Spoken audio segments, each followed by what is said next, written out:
when you, I don't know about other people, but like hating myself for being gay, trying to not do that. Um, Thinking I'm not gay. I won't be gay. I'll pray to God I'm not. Oh, maybe I'm bi. Oh my God, I'm bisexual. I'm bisexual. That's halfway to straight. So that's half straight. That's who I am. And David Bowie and Elton John had said they were, I guess, at some point in the 70s. And so I thought, that's what I am. And then I even would think, well, I can go to a shrink and get that gay half kind of removed or pushed way down so it's maybe three-quarters straight, Mm. one quarter gay. Um, but so then at some point, oh, I'm not bi, I'm gay, and then I'm gay. So the whole thing is like it was a journey for me, and maybe other people had that similar journey. I don't.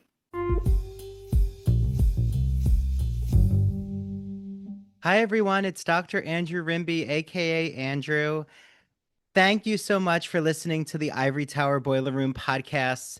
And before you hear today's episode, which I just know you're going to love, can you please do me a favor? And wherever you're listening, if it's Spotify or Apple, please rate and review us. Make sure you're following the podcast.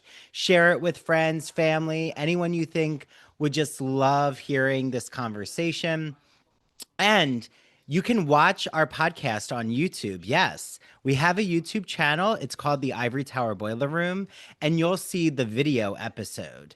So please make sure you like the video you're watching and comment. I always respond to the comments. Also, we have a Patreon. So if you don't want any of the ads and you want bonus material, join our Patreon. There's a 1 week free trial. It's patreon.com/Ivory Tower Boiler Room. And the free trial is for the professor level. Without further ado, here is today's exciting episode.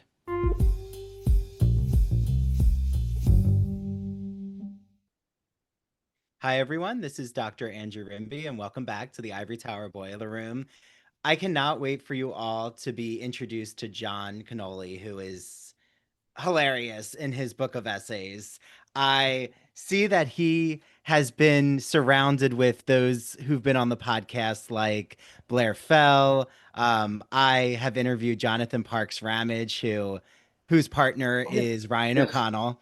Uh, Yeah. in case people out there don't know, but he was born, John, in Syracuse, New York. He went to college at Oswego State, so a fellow SUNY. I got my PhD at Stony Brook.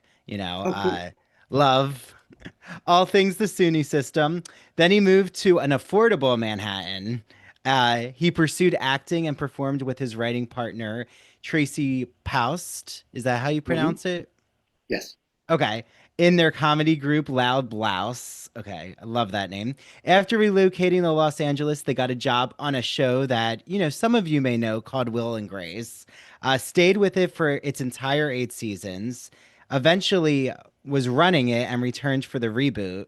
Over the years, there were Emmy nominations, a Writers Guild Award for Outstanding Writing, and Episodic Comedy in 2018. He's also worked on several other shows with Tracy, including Ugly Betty, which was Emmy and NAACP award nominated. He also worked on The Crazy Ones, which they ran and had the privilege to write for the great Robin Williams. He currently is Zooming from Spain, and he lives there with his husband and cats, Howard Bannister and Elliot. So, John, welcome to the Ivory Tower Boiler Room.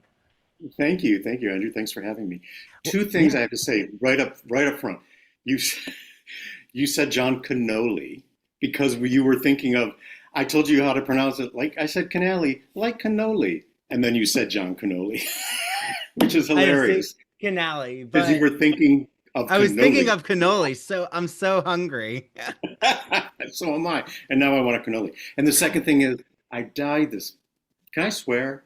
Yes, you can curse as much as you I want. dyed this little fucking beard of mine, and I left it on too long, and now I'm very conscious. So I want people to know I was intentionally, unintentionally dark.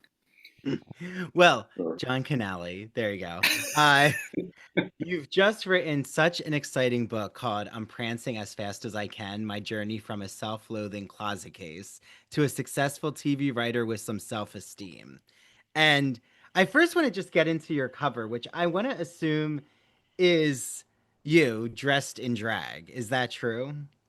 Yeah, that's from like if I had to say the year, I'd say 92 or 93. And I think it was for the drag march. There was a year, that year, I guess, when Giuliani, um, crypt keeper that he Mhm. is, tried to the gay pride parade went down Fifth Avenue, for decades. And then he decided they had to go down First Avenue for traffic maybe control reasons, but really in real life, First Avenue is just, it's less seen. Yeah.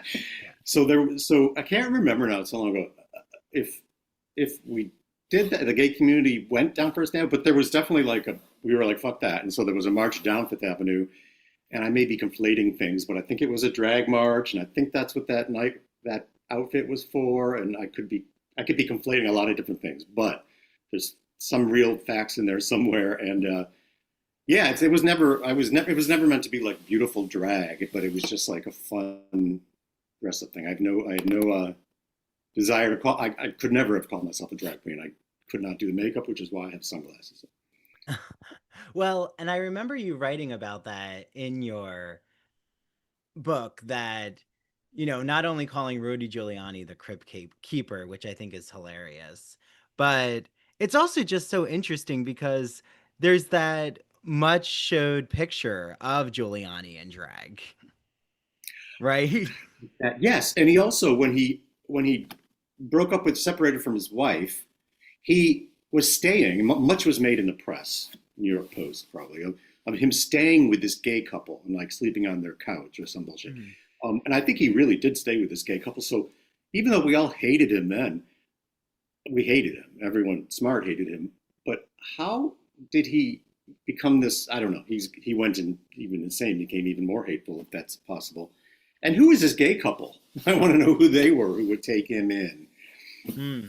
Yeah. Sadly, they probably still around and voted for Trump. So Yeah, I was gonna say it's probably someone in the administration. But I love if we can start with your foreword that's written in such a witty prose by Ryan O'Connell yeah, is I think it's great. so interesting what you do there. Like having just your friendship with Ryan, but also having this real connection of the generations. Like, having someone who speaks more from a millennial perspective, Ryan, and then, I'm assuming you're a baby boomer, but I don't want to assume. Or are you I'm Gen on X? the cusp of baby boomer and Gen X. That was the next thing. I'm Yes. there. I'm like walking the line. So Okay. You're a boomer Xer. Okay. don't Google the years though, No, because no, we will not do that, John. But what was it like to just, how your friendship with Ryan developed, or even what you think about the importance of having these generational conversations, like in the oh, gay I community? think everyone needs to have different generational, different generation friends. When I met Ryan, I assumed a certain thing about millennials. That thing that everyone said, the real no attention span, need for uh, gifts and to be told how great they're doing, and all these kinds of things that people said. And I saw it, and it was kind of there. He made a lie out of all of that. Like we met on a show, Daytime Divas, we were working on, and he immediately was asking me questions about me and what my life was like back then. And I was like, "You're not who I thought you should be in your generation." And he knows about older music. He loves '80s music, '90s music. He's he really he really is unique in that way, or hopefully maybe not unique in that way, but was really interested in hearing about me and my life. And most people don't do that, whatever generation they are. Most people are kind of, some people want to know that, but then they kind of want to go back to talking about themselves. He genuinely was interested. So he's kind of, I don't know if he's an old soul, and I don't know if that's a thing with him, but he's kind of got souls of different ages in him. I really appreciate it. And one day he's just said, "Do you um, do you kind of resent generations after you because you came of age in New York in late '80s or mid '90s era and AIDS and HIV and activism? And do you feel like you lost out when it comes to sex or missed something? Because today, if you're not HIV positive, you can take PrEP. You don't have to think every time like, oh, what, did I catch something? Am I gonna catch something? I don't want to use a condom. I'm gonna use it. Oh, whatever. And I said to him, yeah, I think I do. But the fact that he was asking was so interesting to me. It wasn't until later when I thought, you know what? I was thinking in our conversation. I was like, no, I don't think I missed anything. It was just different. We all had a lot of sex back then. It was, I think, just different. Maybe it was a little more fraught. Maybe I don't know, because there was like there were some unknowns every time, but we didn't have less. It was just different. Well, and I even remember you talk about like when you're still in the closet and like there's this discussion you have about like what got you hot and bothered, and it's this like man, if you want to describe it, John, this man in pain in a way on a Oh, there's pill these things bottle. called. I wish I had it. I don't have my. It's in storage. All our stuff's in storage. I was obsessed. My mom had a bad back. She had back pain, and there was this thing called, and I don't know if they still have them. Doan's pills. And back then, it was a red box of Doan's pills, and this had this man on the cover, and you just saw his back, and he was holding his back like he was in really bad pain, and these were for back pain. And I remember seeing it in my parents' room, maybe, or in the medicine cabinet or something. It just seemed like that man, that back, those muscles, and he's in pain, and there was so much going on with him, and I kind of made a whole story up. I decided like, I, he he worked hard, supported his family. Maybe he was in construction, and it was killing his back, but he was doing what he had to do, and it didn't take away his love for his kids. He didn't take out his anger on his family or anyone. He dealt with his back pain with these pills in moderation, and and I decided he was hot from the front, like hairy chest, Magnum PI, Tom Selleck before he became an asshole, and probably a mustache because this was the '70s, and I was just like, he was everything to me, and I carried that box with me. I still have that original box from the Wow. '70s. Like I said, it's in storage, but it should be here on an altar. Uh, yeah, I was obsessed with it.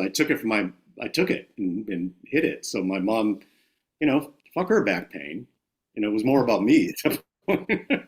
Well, like how else were you like in that like where you grew up, which it seems like you grew up in New York, is that true?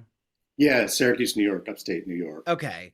Yes. So, you grew up in a city, but, it wasn't necessarily like you could easily get to Greenwich Village or like, No, have, no, I never went anywhere.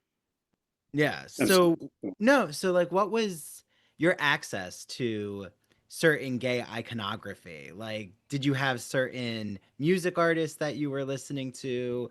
Did you know about adult cinema? Well, um, there was I mean, my access, anything gay was kind of bad, even if it was like on television and my TV shows, my sitcoms that I loved, that raised me, and are ultimately maybe the reason why I wrote for TV. But any gay characters were just there for comedy and fun, or to die if it wasn't a comedy. Um, so I couldn't. Those are my touchstones, and those weren't great touchstones to have. But anything else kind of gay.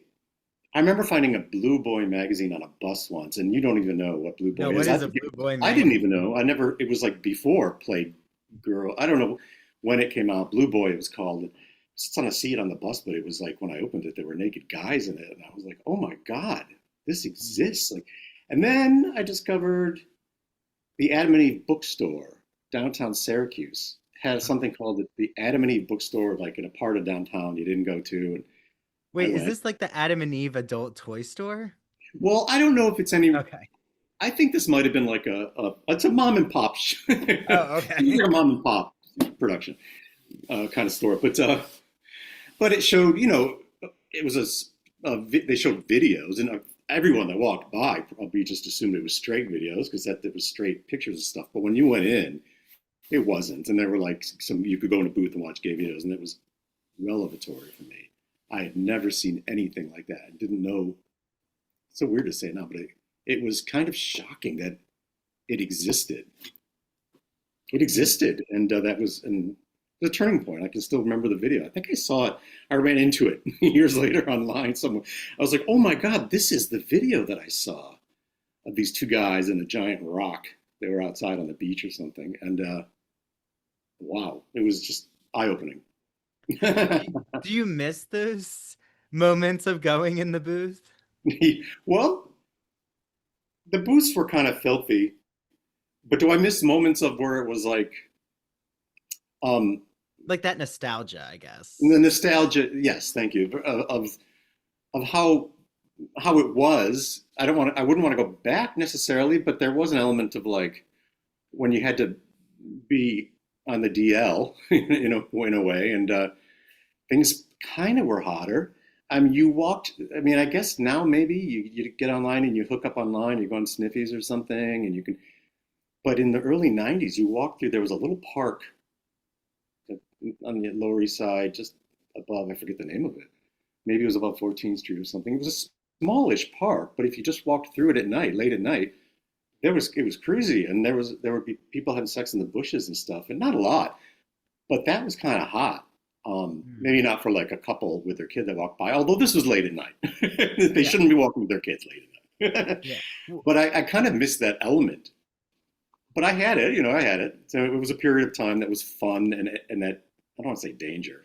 The danger was other things, but just the furtive sex, if that's the right word, that could happen quickly and outside and people might see or something. There was an element to that that was kind of exciting. Yeah, like I remember you have such just an excellent way, as a prolific TV writer. I'm not surprised how beautifully your prose carries, but I feel that this balance you strike with your humor, but also the reality of harrowing experiences. Like you even talk about being in the East Village and like encountering, drag culture, and you like have some ambivalent feelings about drag. And I think like going along with you on that journey is really fascinating. Like, was that something you really were striving for in telling your Well, narrative? I think journey.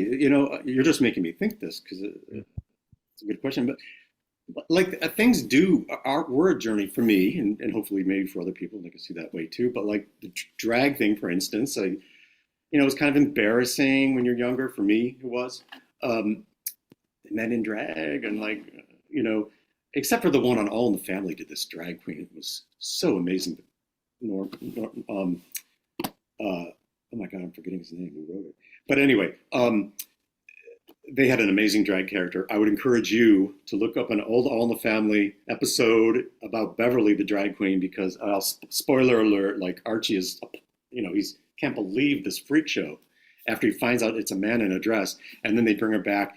And well, Archie has his thing with her, and he learns to respect her. That's all I'll say. It's amazing. It's amazing. I'm gonna look it up. Um, Yeah. that was one of the things that I always remember. Um, but yes, but journey. Yeah, so embarrassment by some of this stuff, and like, and then realizing I should be embarrassed about my embarrassment. So like, tamping that down, and telling the outward me saying like, you know, yes, drag, it's empowering, it's something, but kind of secretly thinking, ugh, I don't know. And then I remember this march. Went to march on Washington, and there were drag queens, as there should be, of course, everywhere and always.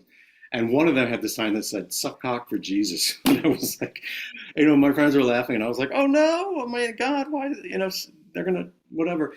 No, and then but then in the book, and I talk about going to the South. We did this journey to the South with some friends of mine in places I've never been to, and most people don't and shouldn't maybe.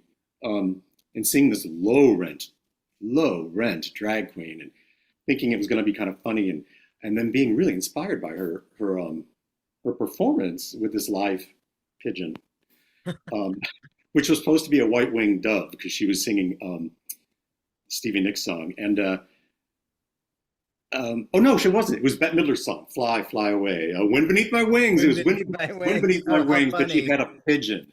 She had a pigeon, not a white-winged dove. She Oh my couldn't get God. the white dove. No, so she had to change her whole It was an off-brand drag show. her whole number. But and it was hilarious because of supermarket makeup and Yeah. obviously Tammy Faye makeup and wig and the Ross Dress for Less thing. But in the poor pigeon she released when she sang "Wind Beneath My Wings," and it was all kind of hilarious. But I also saw something in her that was like she was fucking committed, and she Mm. loved what she did, and she had a message. I don't know. I had an epiphany, which is my new drag name starting right now, and I came back from that like being all about drag and being a drag hag and letting it work. I have always worked with drag queens in New York and in comedy groups and on stages and stuff. But I came back like fully committed to that. I'm never going to try it because I never was pretty enough, I thought, in makeup. But uh, yes, full on support, drag queen, and so a journey, just like a journey. When I don't know about other people, but like hating myself for being gay, trying to not do that. Thinking I'm not gay. I won't be gay. I'll pray to God I'm not. Oh, maybe I'm bi. Oh my God, I'm bisexual. I'm bisexual. That's halfway to straight. So that's half straight. That's who I am. And David Bowie and Elton John had said they were, I guess, at some point in the 70s. And so I thought, that's what I am. And then I even would think, well, I can go to a shrink and get that gay half kind of removed or pushed way down so it's maybe 3/4 straight, Mm. 1/4 gay. Um, but so then at some point, oh, I'm not bi, I'm gay, and then I'm gay, so the whole thing is like, it was a journey for me, and maybe other people had that similar journey. I hope so. Well, even like the commitment that you saw in the drag queen. I mean, I'm obsessed with Betty Buckley, so unlike Ryan, I know Speaking who of Betty drag queens, Buckley is. I know her as, Margaret White in Carrie the musical, and of course, which I saw. you I was one saw of it. the Okay, like, well, we have to talk about that a little, John, because I had on someone who created this master cut of the musical on YouTube, which is free oh, actually. Eric oh, Champney is his name, and I just have this fascination with the lore of that musical and like seeing it, imagining what that was like. Like, what was that experience? Do you remember seeing well, Carrie? you saw it either on opening night or closing night. I think. Yeah. I guess probably it did previews. I don't remember. But I went with my friend Ron, and I don't remember if I knew it was bad going in. I can't remember. I must have, because there must have been people talking and writing about it and stuff. But it was really, really fucking bad, and it should have been. I remember there being a lot of blood, but I remember maybe I shouldn't say this. I think the lead girl, because she was very young. I don't think she was cast. I think she was miscast. And Betty did her best, and I'm a fan. She's got an amazing voice, even if and sadly she's been in some bad things. But I'm trying to have specific memories of it. We even had good seats, and there's nothing. It would have been better to have bad seats, I suppose. But there was a song about like the locker room scene with the girls in towels, I think. Mm-hmm. I'm trying to remember if I'm trying to differentiate the movie from the musical. And I can't remember anymore. I can't remember Yeah, there's anymore. a song like that happens with Charlotte Demois, who like actually has Wow. gone on to have a huge Yeah. Broadway career as a Yeah. dancer. And there Yeah. was like all the Debbie Allen choreography. There was like Yes. one where it's Out for Blood, which I think is the opening of Act Two, where they're getting the Yes. pig's blood and like they're Yes. doing flips. It's like crazy. It's just chaotic choreography, like incredible, but also like what's happening. I remember it not having captured the tone of the movie. No, Like no. I don't remember. I don't remember, and I'm sorry I'm not giving you more specifics because forgetting brain things. Well, this But was like 1988. yes, I don't remember like it was a movie that's near and dear to my heart. I saw it at the drive-in on my bike because I had to see it. So I think I snuck in, whatever, and sat on my bike and watched it. But I don't remember the tone being scary. They really didn't nail a tone at all. And I know you could have. You could have, even with material like that. But God bless Betty Buckley. You know, she always does her best, and she comes out of everything. You come out of everything you see with her going, she was amazing, whether or not anything around it was. I think I saved the program, and Wow. if I did, I'll send you some pictures of the program. Yes, please do. Please do. Yeah. So then that you actually got to take acting class with Oh, Betty. yes. I love her so much. Yeah, so this is after she was in Oh, Canada. it was a few years after. It's probably 94, maybe. And the reason I did that is because I saw she was offering a meditation acting, or acting with meditation or something like that. And I was really all about like meditation is gonna change my life. And I still think that. I just have to do it.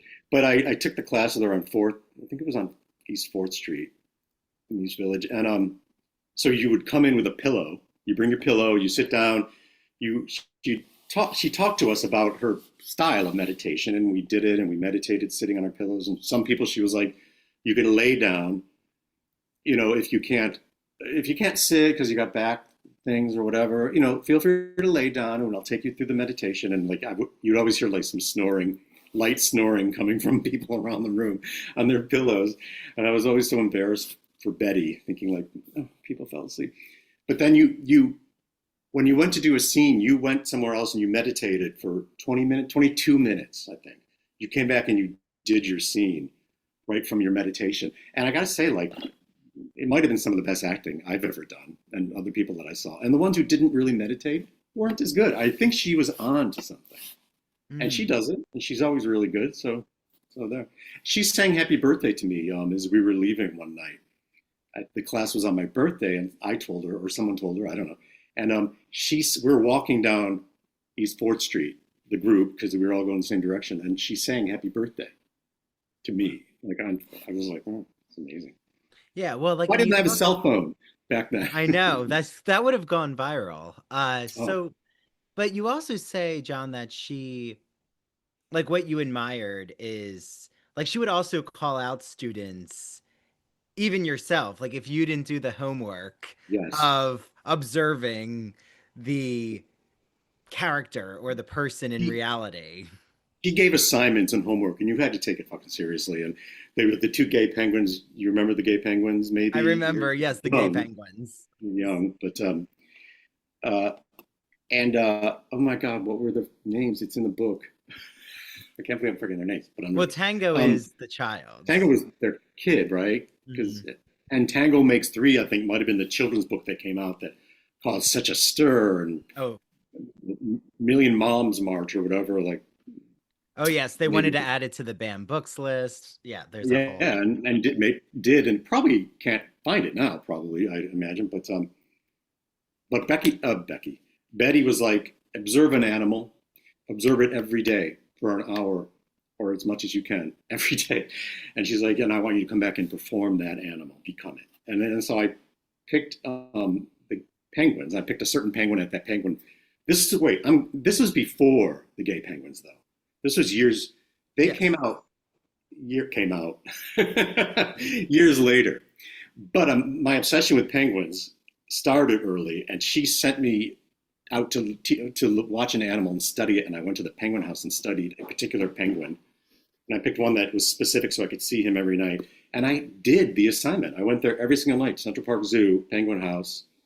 Sat there for at least an hour. It was probably weird, this guy sitting in the penguin, because it's inside.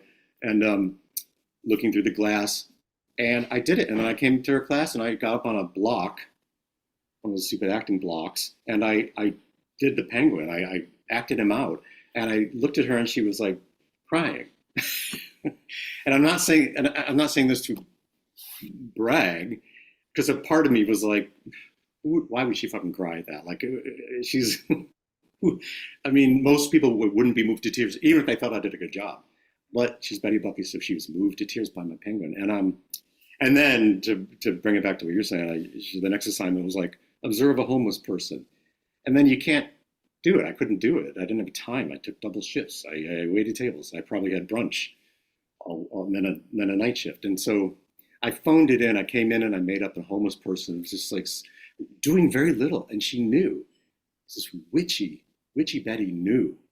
And she called me on it in front of class and she said, "You didn't do the homework." And I was like, "Oh my God." And I think I started to cry. And I said, I didn't. I'm so sorry, Betty Buckley. Yeah. So, Yeah. like, you've been around so much talent, yourself included, Jon. But I'm just Yeah. curious, like, what was it like moving from acting classes into the writer's room? Because I feel like the behind the scenes of specifically TV and film writing, like, I would assume that there's not always a simpatico relationship like you and the talent, that sometimes there is a separation, but maybe You that's not know, true.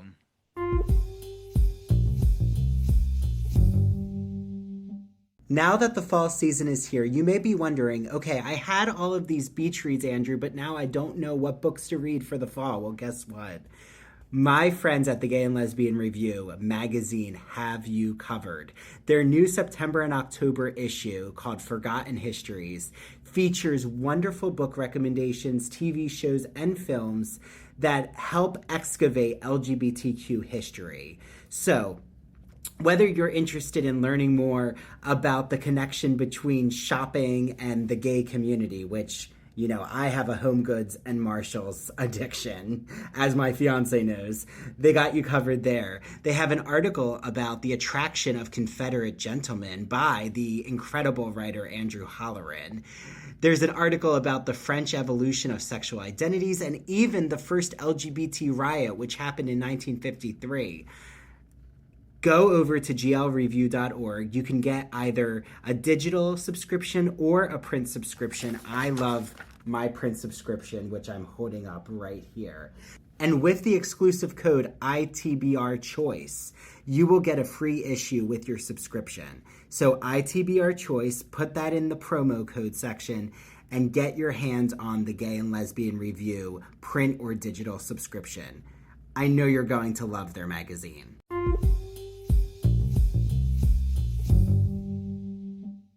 Are you a fan of classic Hollywood movies? Are you a fan of queer cinema? Then do we have the podcast for you.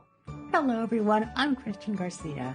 And I'm Luke Del Mar. And we are your hosts of That Old Gay Classic Cinema, where we take a look at some of the greatest films of all time and analyze them through a queer theoretical lens. Let's be honest. LGBTQIA+ people have been a part of Hollywood since its inception, and this podcast celebrates those artists and entertainers of yesteryear, while also taking a closer look at the queer-coded characters and stories in classic Hollywood films long before queer representation entered the mainstream. So follow us down the road of classic cinema as we give you a guide to some of the films that touched our hearts, brains, and even gave us courage to be ourselves. You can listen to That Old Gay Classic Cinema wherever you get your podcasts, and be sure to follow us on Instagram, YouTube, and TikTok. All right, listeners, we're ready for our close-up.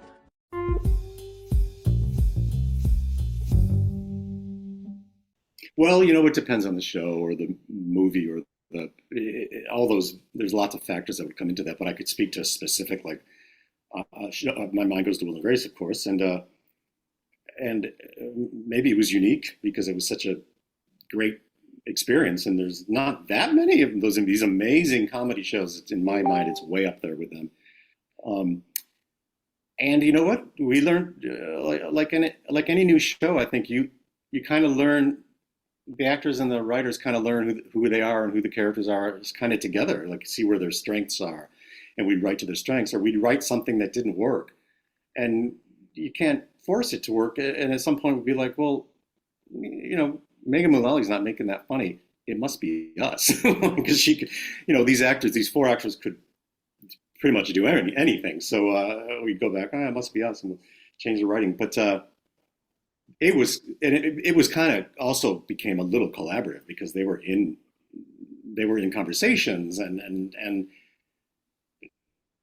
no, and that was a good relationship. There was a really good relationship between the writers and the actors on that show. I mean, at some point, you maybe listen to them, and these were four smart people, so we would listen to their thoughts and their things, and we'd have to go back to the room and then interpret or reinterpret or do it or not do it. Mm. But there was a respect and a what am I trying to say? Like there was a collaboration and there was a trust, especially on our part. Anyway, I can't speak for the actors, but it seemed like there was, that we'd get to some really great place, and we usually almost always did. So I don't think you could have that if the writers and the actors weren't in some kind of symbiotic relationship. Yeah. Can you tell when you watch, like, are you still, or were you always a consummate TV watcher, or do you Oh my not God, really yeah. like, so you love the genre? Well, I grew up in the 70s, and I don't know if that's considered the great sitcom decade. I don't know, but it seemed like it was to me anyway, because sitcoms raised me. Just watch that 4 hours of every night. I don't know if there were 8 to 10, 4 sitcoms maybe each night. I don't know. Tuesday night was the night of all the good ones, Laverne and Shirley. These names might not mean anything to you, but yes, I would watch TV just like a foot and a half or 2 feet away from my face, and my parents would be freaked out by that. But I don't know, it raised me. It was my babysitter, my parents, my lover. That's kind of weird. But I loved it, and it didn't surprise me that after a while when I was writing for television and I kind of put that together. I thought, oh yeah, that journey makes sense now, looking back on it.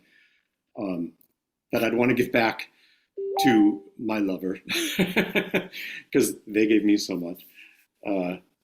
Yeah, I just love it. I will always love TV. I still watch it every night. It relaxes me. Yeah. Well, and sitcoms, like, even when I grew up, I was obsessed with, I mean, Will and Grace was a little before, I would say, not my time, but like what I was consuming. But I do remember, like, Desperate Housewives was such a Sunday tradition in my house. Yeah. Modern Family, of course. Yeah. And I feel like now with streaming, like, what are your thoughts about the sitcom industry? Do you feel like there still is a hold on sitcoms, or things have just really gone in all these different directions with what people are consuming?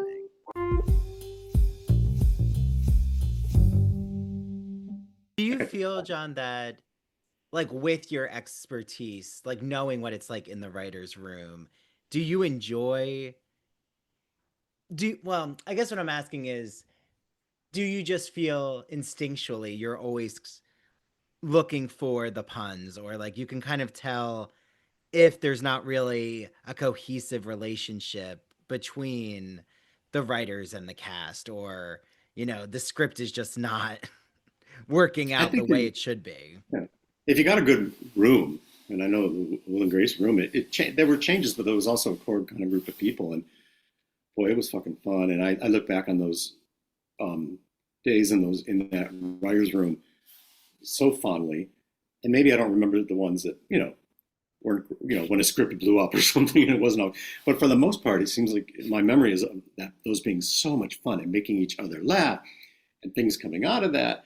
And sometimes someone brings ideas and that would make us laugh and riff, or something would come out of us just making each other laugh. So, and then and if the actors laugh, then and the crew, Jimmy Burrows, who directed all the Will and Graces amongst many other millions of shows, the crew didn't laugh. He would. So if the crew didn't laugh at something during a run through, it wasn't funny, and you had to change it. But making each other laugh, creativity comes out of that. It is hard to be creative when you're not in that vibe of having an idea and riff off this idea and he rips off of riffing off of other ideas.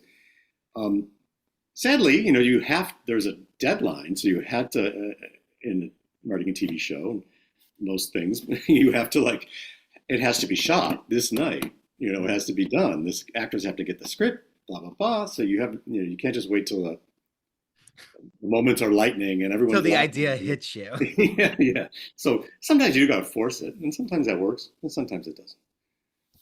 And I imagine that you probably get asked a lot, like when people know, or even when you were writing for these shows, do they ask all the time, what was it like to work with such and such actor? Or like that constant question of, are they nice? Like for some reason, I feel that the public always wants to know if Then actors are nice people.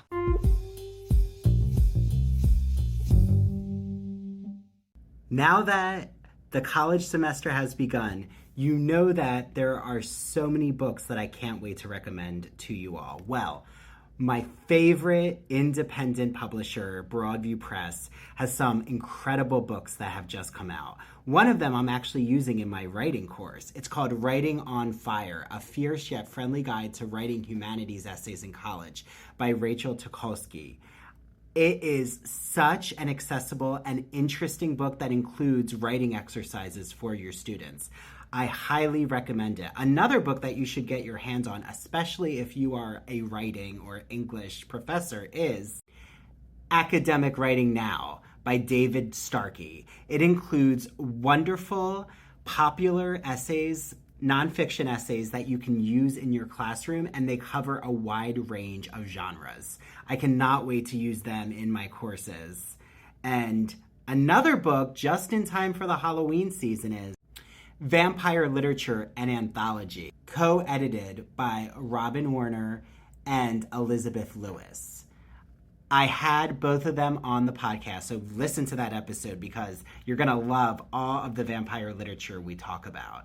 Use my exclusive promo code, go to broadviewpress.com and use the code Ivory Tower for 20% off your order. Yes, 20% off your order. Happy reading.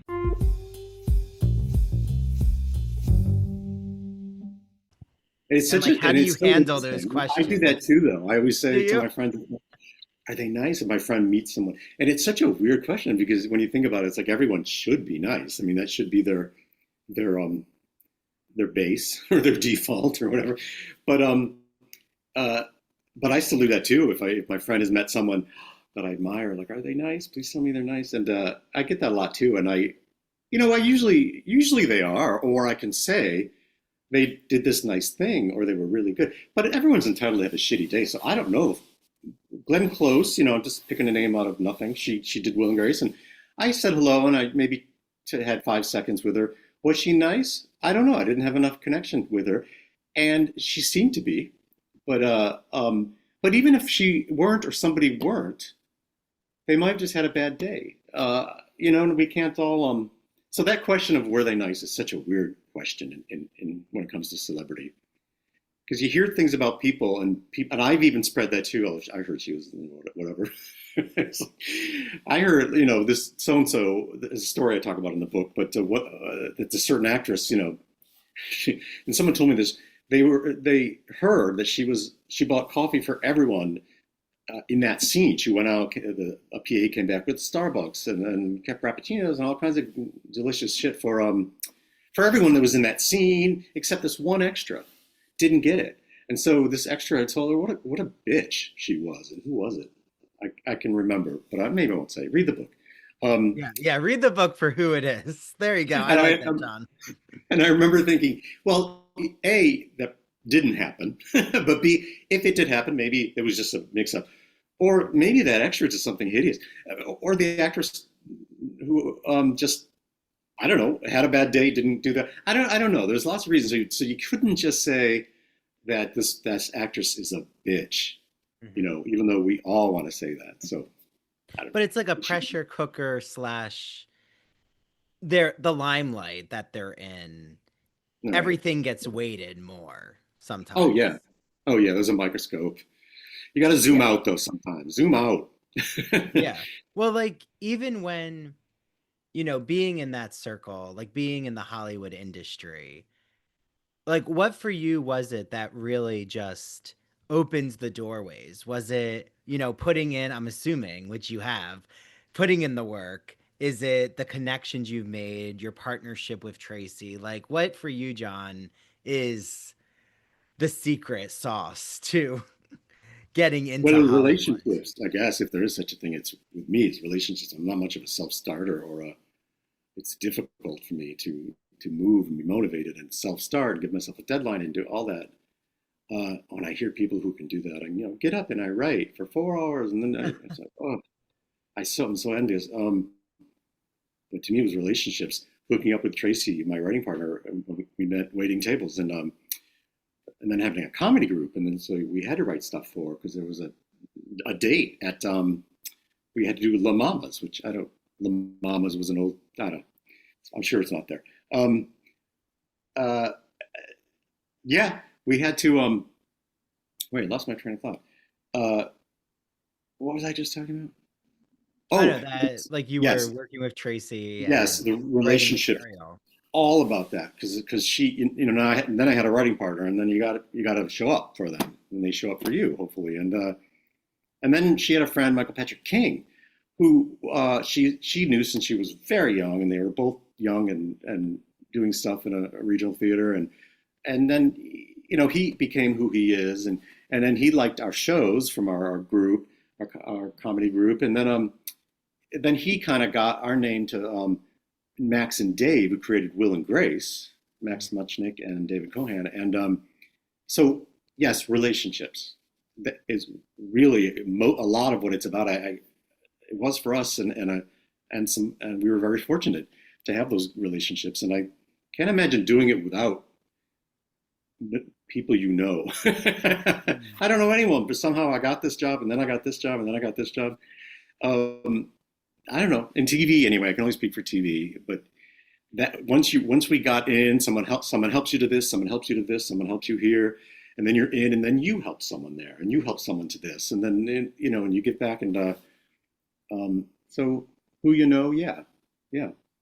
Wait, so Michael, meet a lot of people, meet as many people as you can in the world.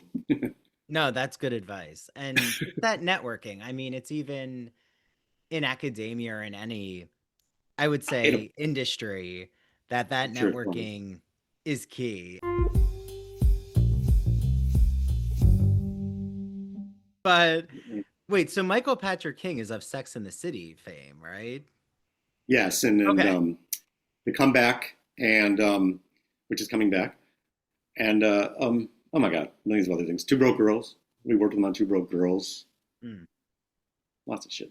So, like, as Will and Grace was premiering, like, I feel like this might connect to the Gay Penguins in an interesting way, but like the spectacle of Will and Grace, right, is how openly gay, the characters were, or the character and of Will.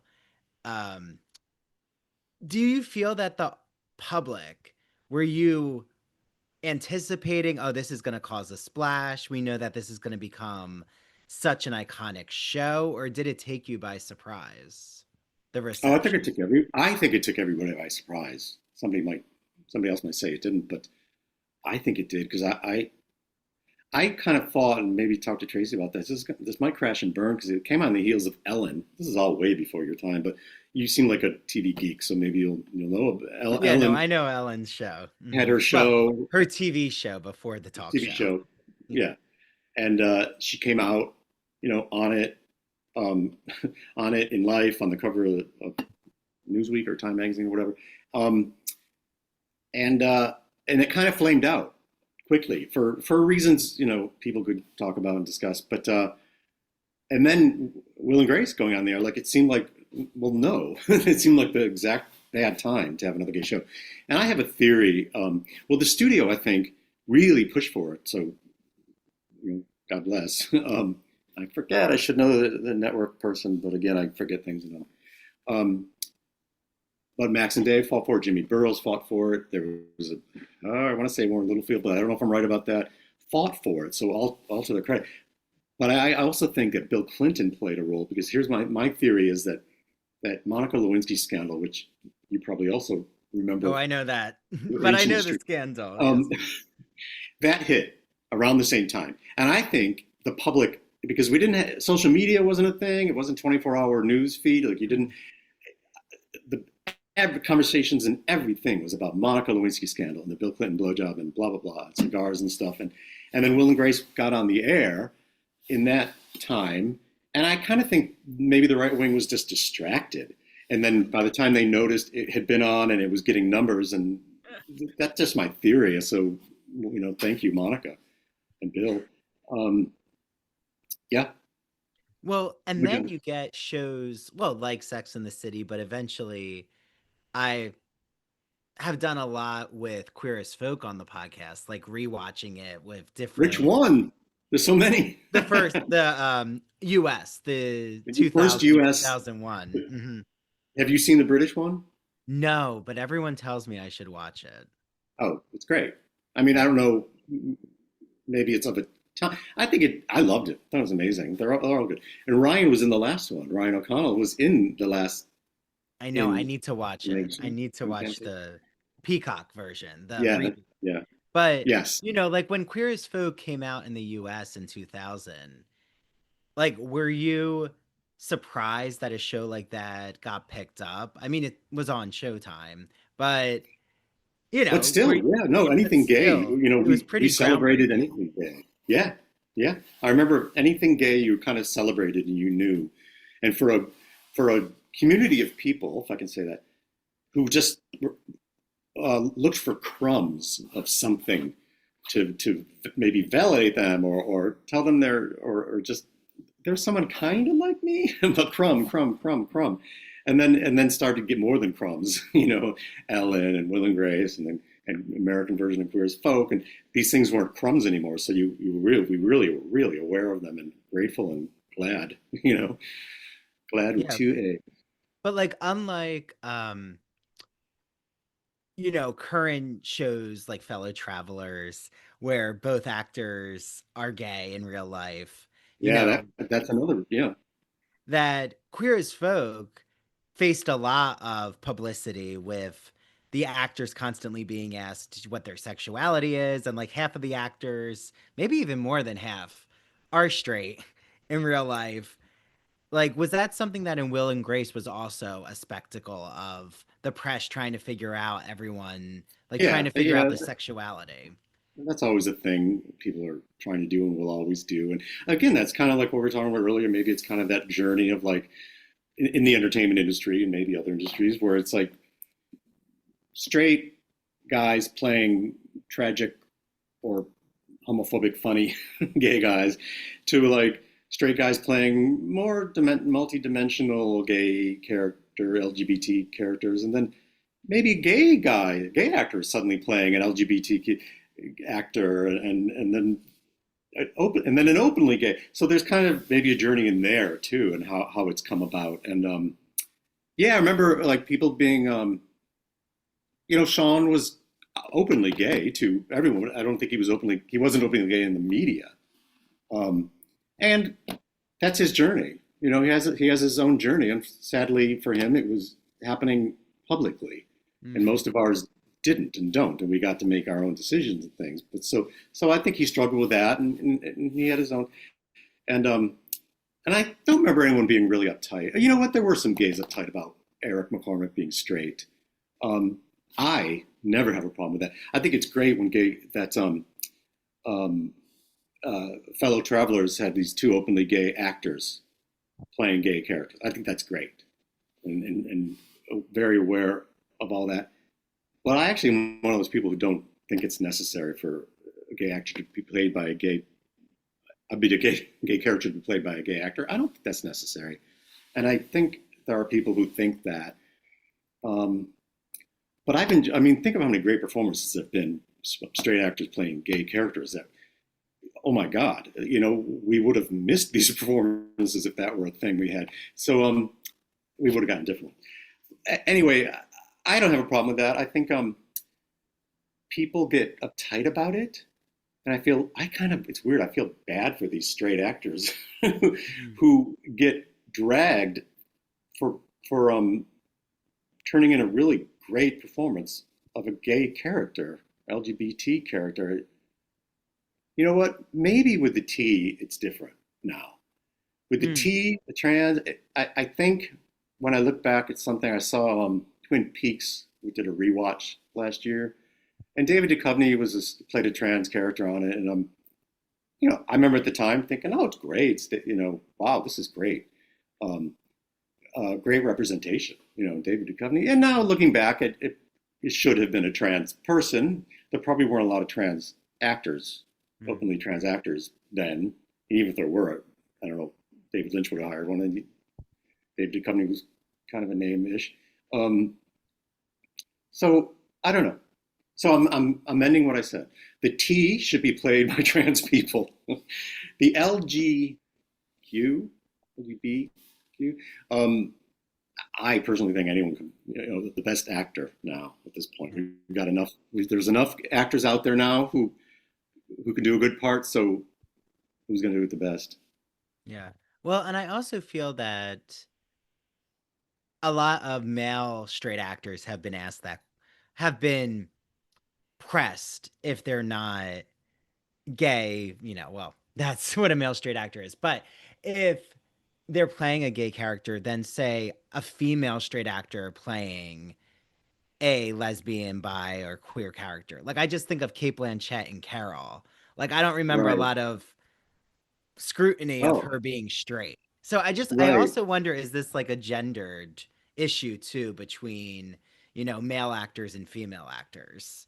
Like, I think you're right about that. I think you mean our male characters and actors under a little bit more of a scrutiny than a Cate Blanchett and Carol. mhm. Yeah, it would seem that way. Yeah, and that probably speaks to like gender politics and stuff, which I don't know if I'm smart enough to figure out. But I know that people will just be, women. It's okay, to think of them that way because, yeah. That's Well, it's kind of like, I wonder if it ties to that, almost the Kinsey scale of, well, women are more flexible on the Yeah, spectrum. that's what I was So, trying to get to. Yeah, yeah, so it's yeah. like, oh, that's fine that they're playing a queer Carol character. could just as well marry a guy, maybe when she's done with that actress. I can't remember her name. Yeah. Whereas the gay guy, is going to be a gay guy, and it's kind of threatening. And if you're watching a gay guy, especially if you're a straight man, maybe you want to know that actor is straight, so he's playing a role. Yeah, sometimes I want to go back to I wish almost it depends on the role in the show and the actor and stuff, but I like not knowing a lot about an actor when I watch them in something. Like their religion, their if they're a Scientologist. Like there's things I kind of don't want to know because then I bring something to it. I'm a gay guy watching a gay character played by a gay actor. I have no problem, or straight, but I don't want to watch if someone's a Republican. No, yes, you're Not to right. me. I kind of don't want to watch if I know, like I'll never watch Sylvester Stallone movie. I'm not going to watch those anyway, probably. But any MAGA, anyone I know is a Republican, I'm not going to go and pay money or just sit in whatever in my living room and give them any time. So, and if I know someone's a Scientologist, which I don't care for, I won't watch it. Yeah. Well, like that's my conundrum with The Handmaid's Tale is I know about Elizabeth Moss, and I'm just like, I didn't wait, watch it for that reason. I know, and it's such a good show, but at the same time, you're right, John. It's like when you open up that can of worms as an actor to publicize the views that go against what the theme is of the dystopian show, Right. it's hard to juggle that. And, it's also It's like J.K. Rowling putting her transphobic thoughts out there and then having a new Harry Potter reboot come out, It's forever tainted. It's tainted. Like and J.K. You're gonna die on that hill. What a hill to die on that she picked. Yeah. Here's the one. I have a caveat to the one exception I make. I'm embarrassed to say, are Mission Impossible movies. Like I see them because I think the action done in them is all amazing. I've seen them all and more than once, and I kind of hate myself a little bit for that. But yeah, there's no going back to a time where you knew little about the actors, and the studios would put out articles and they controlled what you knew, and it was all lies and lies. You can't go back to those times. So I don't know I don't know the answer to that. Are actors supposed to not post things and be ciphers and so you don't know anything about them, just the character they've created. That's not going to happen. But I don't know. Maybe they should. If I were an actor, maybe if I were a really successful actor, maybe I'd make sure I wasn't so exposed. Maybe just so that otherwise. Yeah. Well, my thought is, the right wing already thinks that actors are part of a liberal agenda. So if you are progressive, then, why not just embrace it fully? Because they already think that you're part of the machine, Right. But, right. Is it okay if we just go for another 5 minutes, John?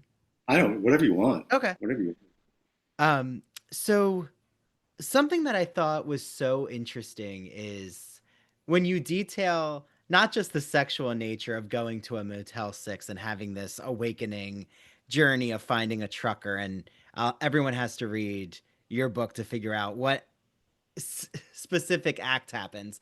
But I could so relate, like, even though we're separated by, 1 or 2 decades, that trying to just have that liberating experience sexually, like, really relates, and like not necessarily having the tools, right? Like there's no grinder, there's like not really a lot of avenues that you Right. actually do end up finding a guy, but also the way that could have turned so south, that could have really gone in a dangerous direction. Yes. Like it seems like there was a lot of risks that you grew up with. Like there were moments being gay where there was a reality that someone could prey upon you. Like does that I mean, you made choices Mhm. back then. You always make choices, but back then, I and others like me, you made these choices though, and you took these risks, and possibly looking back on them, you might have been like, "What the fuck was I doing?" But something compels you to do it, and I guess it's probably the desire to live your authentic self. Mm. And if that means taking a risk and making what could be a poor choice, you do it anyway. And I'm sure that applies to a lot of people in a lot of situations. And I know it applied to me as a young gay guy, like because I needed to know information and find it, and I wasn't getting it. And hitting puberty and becoming sexual and having ideas and things, and needing to act and being drawn, a certain way or whatever. I don't know. You just find yourself on that bus to the Adam and Eve bookstore downtown at whatever teenage year, and and I don't know. Before you know it, you're sitting there going, "What am I doing?" And I keep doing it. I'm going. I'm walking to this bookstore. I'm doing this thing, and or I'm going to this truck stop, and this could be dangerous, but I'm doing this anyway. And I don't know. I don't. Is it good to do it? I don't know. Looking Well, do you back, feel like it's it's fine. because you weren't able, like there wasn't really a cultural consciousness around being gay? Like it wasn't something where now, No, you were making it up. You made it up, I guess, as you went along. Yeah, yeah, you make it up as you went along, um, and a lot of us made it up in similar ways as we went along.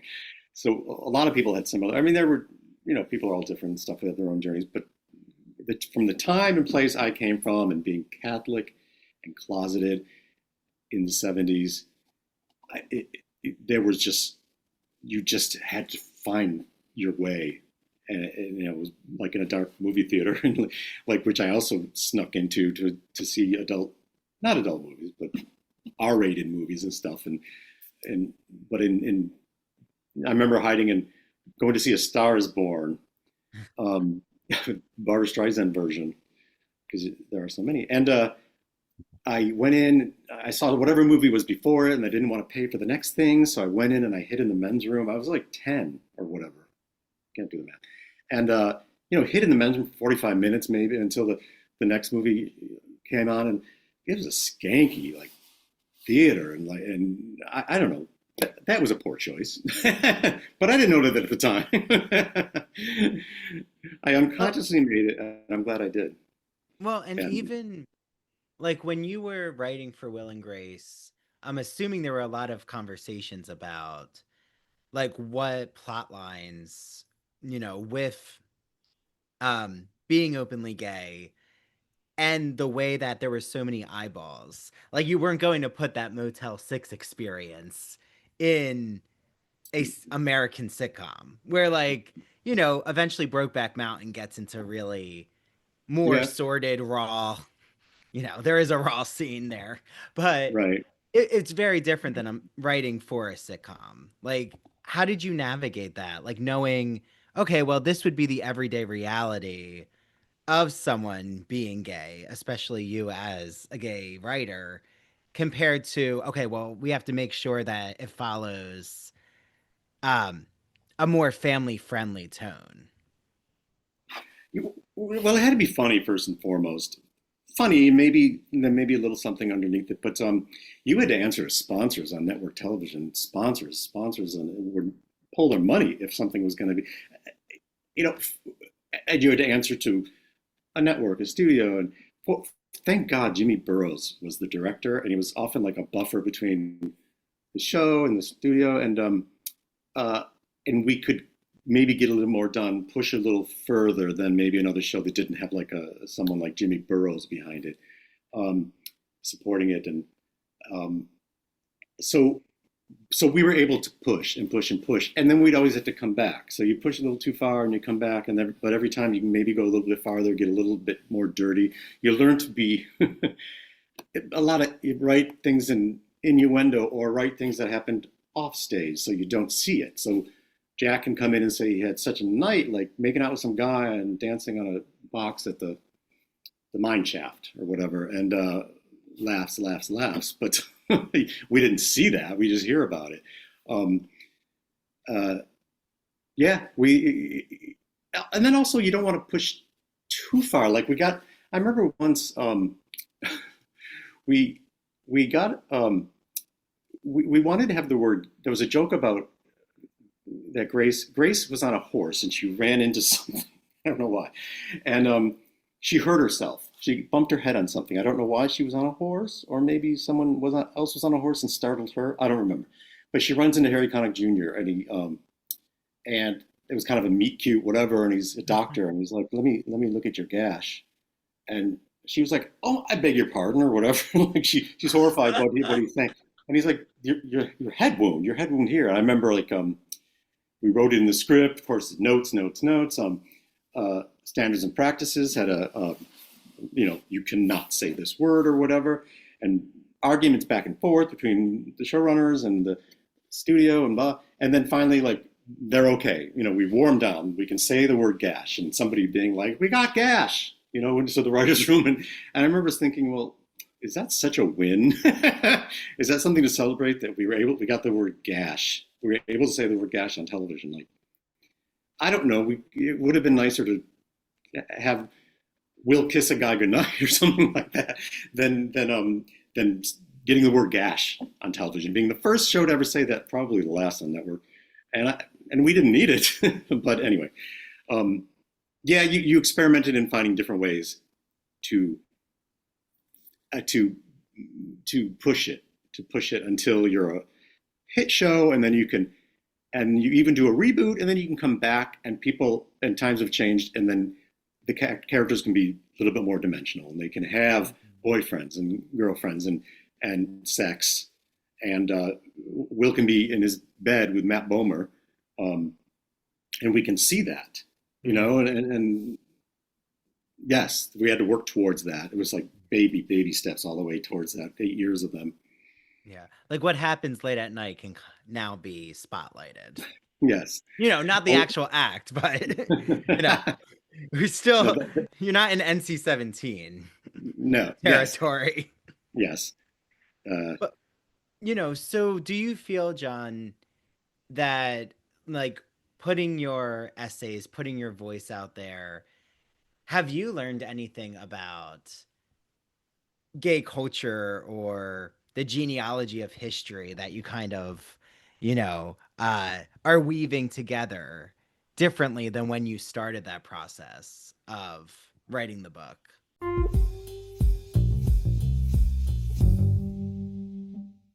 But my point is that, like, again, none of that matters now. None of that matters now.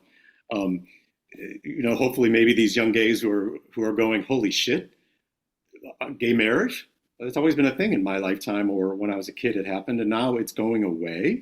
Or anything. So it's all of one thing. It's all a struggle. It's all a fight. And you and your generation, whatever, and the ones after you, will be. If they didn't have the banner, they're picking up the banner. That's not the right word. Baton. If they weren't already holding it, they're going to have to be picking it up soon, and they know that, hopefully, and these generations are going to come together. I guess I'm saying, good might come out of it ultimately, if I could say that at this point. It's hard to see that, but I hope. But we hope. Yeah, if we weren't united, we have to be united. Mm-hmm. Everyone whose rights are being threatened have to unite, and those who care about whose rights are being threatened have to unite, right? Yeah. Well, on that note, Jon, I feel like that's a call to arms. And I just want you to let everyone know, Jon, how can everyone get their hands on I'm Prancing as Fast as I Can? Oh my God. How can you do it? Well, you should. How can they follow you on social media? They could follow. Instagram is just at Jon Kinnally, JonKinnally. Facebook, just my name. I have JonKinnally.com website. You could buy it. You can go to my website. That'll tell you. You can also. I encourage you to go to like local bookstores, which you'd have to order it because they're not just going to have it automatically. I don't think. Because that's best. Yes. But get it however you can get it. As long as you get it. Try that first, and then get it in another way. And there'll be an Audible version coming out maybe in September. I can't remember. Exciting. Okay. Yeah, and but do get it. Do try your favorite indie bookstore, and maybe make Amazon the last resort. Mm-hmm. You can. God, everything is so awful. Okay. Yes, that's how you do that. Yeah. Well, Jon Kinnally, I was thinking about this as we were talking, like McNally Bookstore. That's how I now got that in my head for your last name. Mm-hmm. So, thank you so much. This was such a pleasure. I'm very honored to have you here. Thank you. I had so much fun, and thank you. And I love your house with the beautiful library. Oh, yes. Yeah. Eventually. Cross my fingers. That's a manifesting this. So thank you, Jon. And, I'm sure the listeners, they need to get their hands on your book. So, everyone, let's be talking about I'm Prancing as Fast as I Can. Thanks, Jon.